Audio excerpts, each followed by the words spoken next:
RNA processing is something that is unique to eukaryotic cells. So what this is a number of steps that occur within the nucleus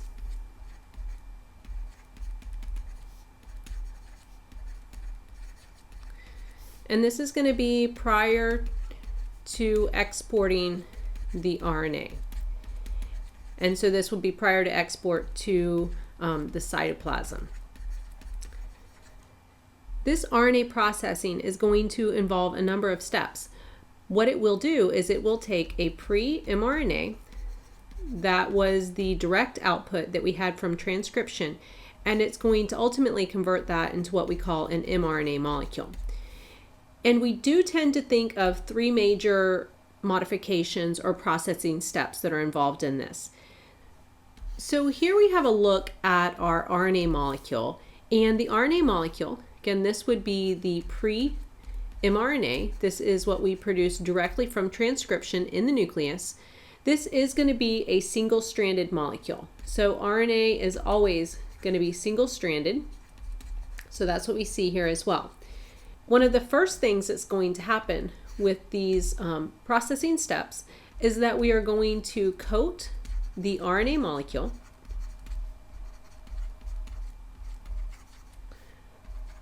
with RNA stabilizing proteins. So the job of these RNA stabilizing proteins, you can imagine, is going to be to stabilize the RNA molecule itself. So we're going to find that we do end up with our RNA actually coated with the proteins, and this is going to just help prevent degradation of the RNA molecule. It's also going to help us export it from the nucleus. And really, this next step that we're going to talk about is going to perform those same kind of functions as well. Another important part of the processing of RNA is going to be modification of the RNA ends. And there are obviously two different ends that we have here with our RNA molecule. We have a 5' end and we do have a 3' end, and we have different modifications that are going to happen at each of those ends.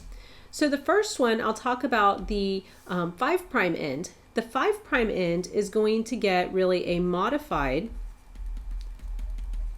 guanine. So if you remember, guanine was one of our normal bases that we have in both RNA nucleotides and DNA nucleotides. This particular guanine is going to be a methyl guanosine. And we're going to call it, when we put it on the 5' end, we're going to call it a cap. So on this 5' end, I'm just going to put a G there. That is the cap. And you should see, if we're looking at an mRNA molecule, because ultimately we're going to turn this into an mRNA molecule, any mRNA molecule should have a 5' cap on it. And again, that's going to be that modified guanine. The purpose of this is that it is going to help protect that end of the RNA from being degraded really too soon. We want to make sure that the RNA is going to stay around long enough for us to actually use it for the translation process. With the 3' end, the 3' end is going to get a series of adenosines. And this series of adenosines we refer to as a tail. And more specifically, we call it a poly-A tail. And that's because there's going to be so many A's that are in a row.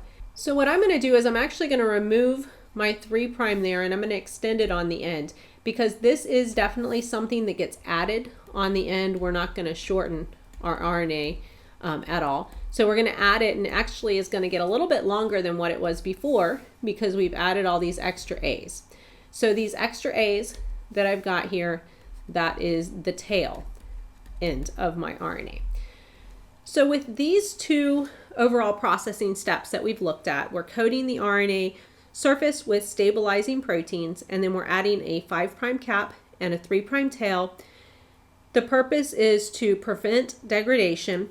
So I'm going to put that kind of number one right here in the middle. We want to prevent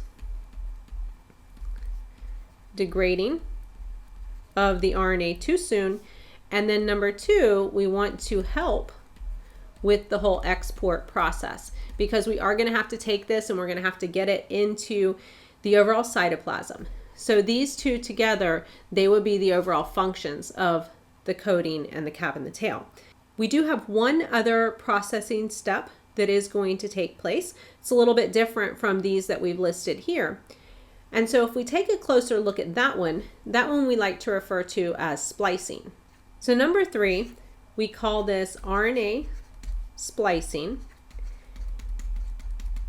And what this is ultimately going to involve is this is going to be cutting and pasting the RNA sequence. So we're going to be taking that molecule that we just had, and if I just draw it again on here, it had a 5' end and it had a 3' end, and we had the cap and we had a tail on there. So if we just put those back in, and we also had all the stabilization proteins, I'm not going to show those just to keep the picture pretty clean for us, but within this RNA molecule itself, there's going to be different regions, and I'm showing them here by just shading them in blue. And the difference between these regions, the regions that are shaded in blue and then the other ones, is that some of the regions that we have, and I'm going to call the blue ones here my exons, some of the regions, the exons specifically, these are going to contain the protein coding information. So what that means is that these actually contain the codons, and the codons is what we would look up on the genetic code table later when we get to the translation process, which is the next step. So those are obviously very important parts to send to the cytoplasm later for translation. The other sections that we see kind of in the middle right here, so the ones that I've not colored in kind of the aqua or the blue, these are going to be what we call introns. And the introns do not contain really protein coding information. And so since they don't contain protein coding information, we really don't have a need for them to be sent to the cytoplasm. So what's going to happen with the RNA splicing process, if we just talk about overall process, is that we're going to keep the exons, and then we're going to discard the introns. So there will be machinery inside the nucleus whose job is to identify where the exons are and where the introns are, and we're going to just kind of cut and paste this. And the end result of all of it is that we want to take this overall RNA molecule and we want to turn it into, it's going to be a shorter molecule because we're going to throw out those regions that had that were not shaded in blue before, so that what we end up with is entirely exons at the very end. So I know that I've kind of run it all together here, but this would have been like the very first one, which we would call exon number 1. And then next to that, we would have the region that was exon number 2. And then we've got this tiny one that I put in, that would be exon number 3. And then we've pasted together the very last one here, which would be number 4. Now this molecule, it still has the cap, it still has the tail here at the very end. Those are still present. We still have a lot of RNA stabilizing proteins that are involved as well, helping us to keep this around so that it's not going to be degraded, and it's also going to help us to export it. But this molecule here is what we now call our mRNA molecule. And the M in mRNA stands for messenger RNA. So this is a molecule that is really now ready to go to the cytoplasm and carry the message from the DNA to the protein making machinery. Not all of the RNA that is produced by transcription is going to ultimately get converted into mRNA. So in other words, all of those transcripts do not necessarily get a cap and a tail and get spliced. And the big examples of the ones that this is not going to occur to would be rRNA and then also tRNA. And that's because these tend to be what we call structural RNA molecules, or in some cases, these are catalytic RNA molecules. And so in this case, they're not really molecules that specify protein coding sequences. They're never meant to be turned into proteins later on.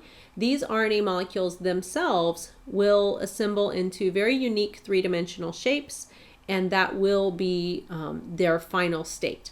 And so for the rRNA, this one right here, these compose the ribosome.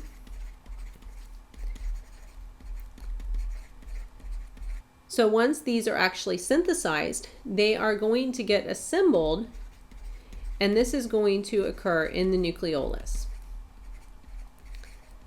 So in the nucleolus, they're going to get assembled into those ribosome subunits. The tRNA, on the other hand, these are involved in translation, so they take part in translation.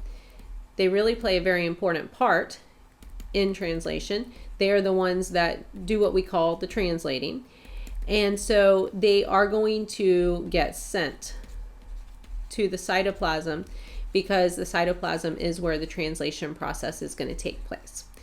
So again, we do have transcripts that get turned into mRNAs, and we've looked at the RNA processing steps involved in that, but that is not necessarily something that's going to apply to every single RNA that comes out of the transcription process.